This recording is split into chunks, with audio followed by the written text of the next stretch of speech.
Channel. நம்ம இந்த வீடியோல இதை பத்தி பார்க்க போறோம்னா, நம்ம வாட்ஸ்அப் ப்ரொஃபைல் பிக்சரை நமக்கு பிடிச்சவங்க மட்டும் பாக்குறபடி செட் பண்ணி வைக்கிறது எப்படின்னு தான் நம்ம இந்த வீடியோல கிளியரா பார்க்க போறோம்.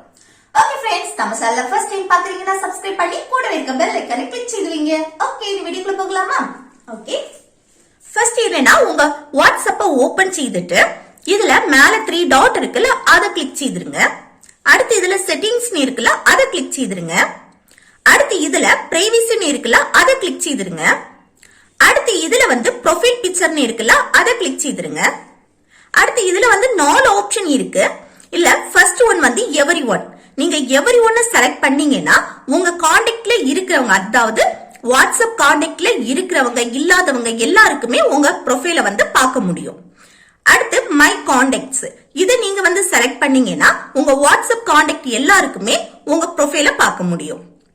அதே போல நெக்ஸ்ட் என்னன்னா மை கான்டாக்ட்ஸ் எக்ஸப்ட், இது நீங்க செலக்ட் பண்ணீங்கன்னா உங்க கான்டாக்ட் லிஸ்ட் எல்லாமே ஷோ ஆகும். அதாவது வாட்ஸ்அப் கான்டாக்ட் லிஸ்ட் எல்லாமே ஷோ ஆகும்.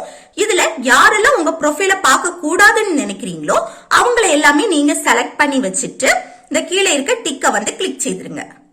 அடுத்து என்னன்னா, இந்த நோபடியை நீங்க கிளிக் செய்தீங்கன்னா உங்க கான்டாக்ட்ல இருக்கிறவங்க யாருக்குமே இந்த உங்க ப்ரொஃபைல பார்க்க முடியாது. இப்படி உங்க வாட்ஸ்அப் ப்ரொஃபைல் பிக்சரை யாரெல்லாம் பார்க்கணும் பார்க்க கூடாதுன்னு நினைக்கிறீங்களோ அந்த மாதிரி நம்ம செட் பண்ணி வைக்கலாம். ஓகே ஃப்ரெண்ட்ஸ், இந்த வீடியோ உங்களுக்கு யூஸ்ஃபுல்லா இருக்குன்னு நினைக்கிறேன். யூஸ்ஃபுல்லா இருந்துச்சுன்னா இந்த வீடியோ லைக் செய்து உங்க ஃப்ரெண்ட்ஸ்க்கு ஷேர் செய்யுங்க. Okay, thank you.